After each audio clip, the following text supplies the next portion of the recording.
And why don't I kick off Oktoberfest? Oktoberfest. Okay. He was Dan's voice. Nothing short of Wunderbar. Wunderbar. Oh, wonderful, because if I have time for the cows, I can. Okay. I've written there's a wonderful place. I'll call it There's a Wunderbar place. Okay. That's the way we win awards on the show. And if we have a moment, I could take us out with, it would take me less than 10 seconds, the stars on the Hall of Fame, Walk of Fame. Okay, my cue would be Old and Ugly. Old and Ugly, okay. I will say that. You hit the cart, she comes in. Do you need cans? You got cans. Need a level from Shelley? Other than... Okay, when we all do our levels. Yeah. Okay, good morning, BN. Paul Cross at CHUM Toronto, Michael O'Brien at CFRA Ottawa, getting ready for the CHUM Radio Network National News for Friday. We'll give you levels here. First of all, from Toronto. I'm Paul Cross in Toronto. Clinton visits Ottawa and the separatists await. Japan admits the nuclear accident was even more serious, Michael. With a busy presidential schedule, if this is Friday, it must be Canada. Or is it? CFRA Ottawa's Shelley McLean has been following Bill Clinton on his Canadian tour. Other than mixing up the landscape between Canada's capital and France, President Bill Clinton's speech to those who gathered at the new U.S. Embassy went smoothly. Levels are good. Thank you. Okay. And do you know the cue for... Oh, do you know the cue for your card, Shelley? No, but... You may want to turn your mic. Good morning, stations. It's Paul Cross at CHUM Toronto, Michael O'Brien at CFRA Ottawa. This is the CHUM Radio Network National News for Friday, October 8th. This material exclusively for the use of CHUM Group and subscribing radio stations. Remember, stations, there is not a national newscast on Monday. Thanksgiving holiday. We return on Tuesday. Here comes your promo in 3, 2, 1. I'm Paul Cross in Toronto. Clinton visits Ottawa and the separatists await. Japan admits the nuclear accident was even more serious, and the future of radio coming up on the CHUM Radio Network National News. 30 seconds, mark. Stations, we're going to lead today with Clinton in Ottawa or wherever he thinks he is. We have reports from Ottawa, Winnipeg, Kitchener, Montreal, and Toronto. Pretty full newscast here. We'll kick off Oktoberfest for you as well. And we have a piece on digital radio. 15 seconds, mark.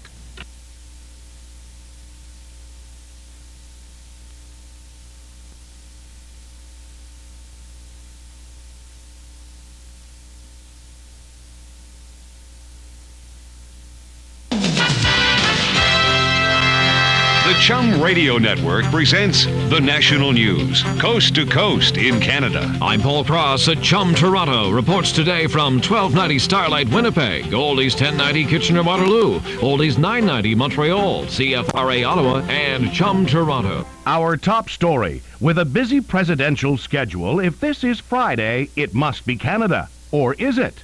CFRA Ottawa's Shelley McLean has been following Bill Clinton on his Canadian tour. More than a decade ago, I came to France with Hillary, our young daughter, and my mother-in-law. We celebrated the new year. We had a few wonderful days in Montreal. We drove to Chateau Montebello. Other than mixing up the landscape between Canada's capital and France, President Bill Clinton's speech to those who gathered at the new United States Embassy went smoothly. Clinton joked about how he's been told by the Prime Minister he'll have to learn French if he enjoys his visits to Canada so much. Security for the opening ceremony was tight, with snipers on alert on rooftops, helicopters circling above, and hundreds of city police, RCMP, and Secret Service agents on the ground. The president's visit is less than 24 hours, but before Clinton leaves, he'll try and take in a round of golf with Prime Minister Chrétien. And then he's off to give the closing speech at the Federalism Conference being held there in Mont-Tremblant. Michael, the separatists in Quebec are having a field day over events at that conference on federalism. It's costing federal taxpayers $3.3 million to stage the event, intended as a showcase for how well Canadian Confederation works. But as we hear from Richard Dagenet at Oldies 990 Montreal, separatists are taking every opportunity to spin the story their way. Parti Québécois Intergovernmental Affairs Minister Joseph Facal started the ball rolling with claims his government doesn't consider itself bound by last year's Supreme Court ruling that in any future sovereignty referendum it must ask an objectively clear question and secure a clear majority of the vote. Then Premier Bouchard took the podium to praise the virtues of federalism while slamming the Canadian version of it, saying it has failed Quebec. George Reid, Deputy Speaker of the new Scottish Parliament, insisted at the conference the legitimate benchmark for a referendum majority is 50% plus one, nothing less, nothing more. Bloc Québécois MP Daniel Turp was delighted with Reid's statement, saying it's yet another argument that makes the separatist case for a simple majority. To top it all off, later today, Premier Bouchard becomes the first separatist provincial premier to meet officially with U.S. President Clinton. Clinton has already made references against separatism today, so it sure will be interesting to hear what he tells that conference this afternoon. Paul, it should be an interesting speech on Tuesday as well. The Chrétien Liberals have promised to focus on children's program in the throne speech. But Reform leader Preston Manning says if the government wants to help kids, it should slash the taxes their parents pay. At least one economist says the government can afford to give the average family of four a $1,200 annual tax cut next year. And Manning argues that would go a long way toward reducing homelessness and helping families pay for daycare. A long-standing controversy over water in Manitoba and North Dakota has reared its head again. As we hear from Harry Callahan at 1290 Starlight, Winnipeg, the American state is renewing its proposal for flood control that could cause flooding and contamination in Canada. When Manitoba Premier Gary Doer heard news the Americans were planning to drain water out of Devil's Lake in North Dakota into the Red River watershed, which flows into Canada, he rushed right down to Ottawa. Devil's Lake is salty and may contain foreign organisms that Manitoba maintains could damage fish and plant life in Lake Winnipeg. The issue has been simmering for years.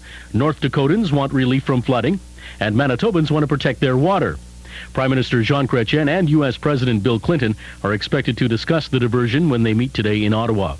Doer will also meet with Foreign Affairs Minister Lloyd Axworthy and U.S. officials to plead his case. Flooding in Mexico has claimed at least 220 lives now, and the search goes on for more victims. Central and southern Mexico have been devastated by days of heavy rains, sparking flash flooding and mudslides, some heavy enough to virtually bury small communities. Tens of thousands of Mexicans are unable to return to their homes. That nuclear power plant in Japan had the safety standards of a bakery, and the accident last week was more serious and affected more people than has been admitted. That according to environmental activists and some government officials. It's likely the level of the accident will be raised to a level 4, putting it on a par with the 3 Mile Island incident in Pennsylvania 20 years ago. That means, among other things, the rate of contamination was widespread outside the plant. In almost every city across the country, a Thanksgiving food drive is underway just now. Local food banks want to offer something extra to people who turn to them for help.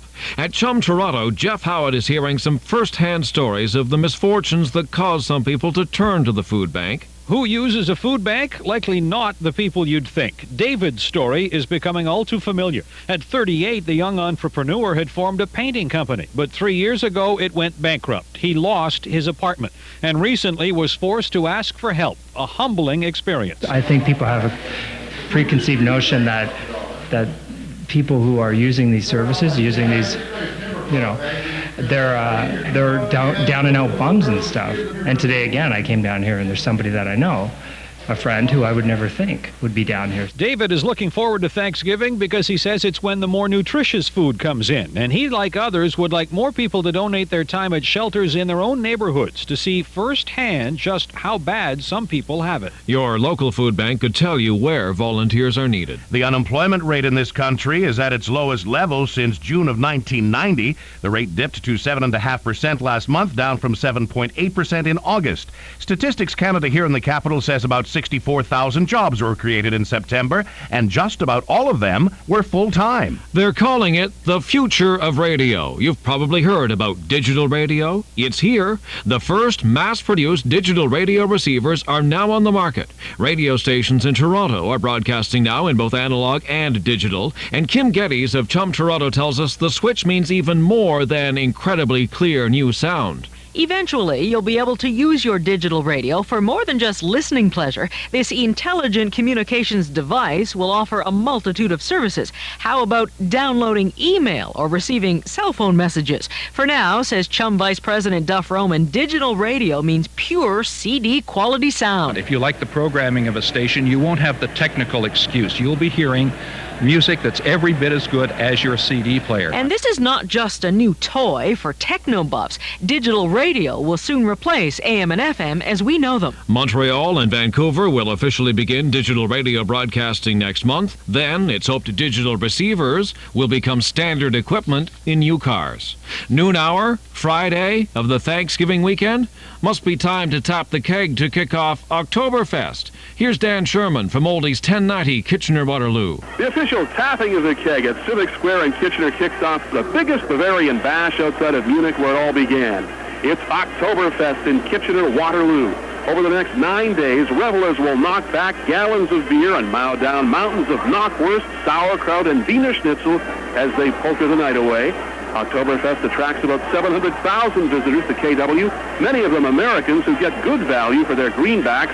The event pulls in about $18 million. And the weather forecast for the first weekend is nothing short of wunderbar. There's a wunderbar place here in the capital called the Experimental Farm. It's a favorite destination for school trips, for example. What child doesn't just love to get close and personal with a cow? Well, one doesn't, apparently. Her mother complained to the big cheese, if you will, of the Experimental Farm, who has decreed it's now offensive for cows to have human names, and so they won't from now on. She says she's personally offended. She asks, what if you came across a cow at the Experimental Farm that had the same name as yours, and it was old and ugly? 2 more stars have been added to the Walk of Fame in Toronto today. They are for hockey star Bobby Orr and for skier Nancy Green. And that's the news across Canada. I'm Paul Cross at CHUM Toronto. And I'm Michael O'Brien at CFRA Ottawa.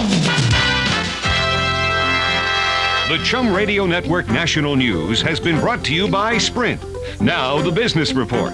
Direct from the trading desk at Scotia McLeod in Toronto, here's Managing Director of Equity Trading, Fred Ketchen. Front and center today, the employment reports. As you've heard, 63,000 new jobs in Canada in September has brought the unemployment rate to the lowest it's been since June 1990.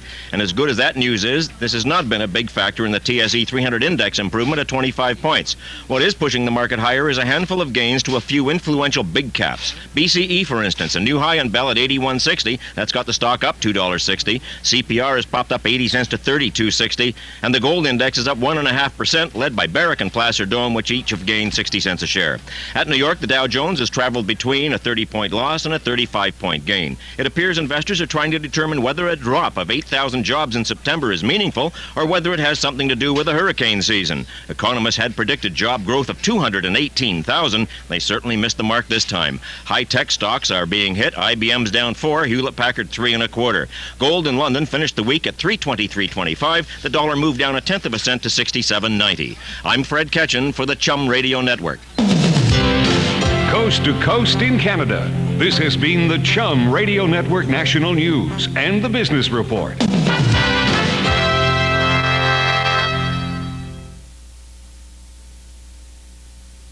10:53 is your time, stations. Thank you, Michael. Thank you, Richard. And thank you, stations, for your contributions. Remember, we will not be here Tuesday. The CHUM Radio Network National News returns Tuesday after Thanksgiving holiday. All right? Thank you, BN. CHUM is clear.